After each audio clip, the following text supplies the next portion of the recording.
આગળ વાત અમરેલીની બગસરાના મુજિયાસર ડેમની કેનાલમાં પડ્યું ભંગાણ। મુજિયાસર ડેમ મારફતે રવિ પાક માટે છોડેલ પાણીની કેનાલ તૂટતા પાણીનો વેડફાટ। બગસરાના ખારી જવાના પુત્રેશ્વર મહાદેવ રોડ પર હજારો લીટર પાણીનો વેડફાટ। બગસરાથી ખારી જવાના કાંચા રસ્તા પર માર્ગ પર નદીઓ વહેતી જોવા મળી।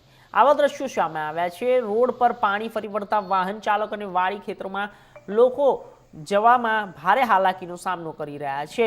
કેનાલમાં ભંગાણ પડતા જ પાણીનો વેડફાટ શરૂ થયો છે અને આ સાથે સિંચાઈનું પાણી અને લોકોમાં રોષ ફેલાયો છે। આ સાથે જ વહેલી તકે કેનાલનું સમારકામ કરવામાં આવે તેવી લોક માંગ ઉઠી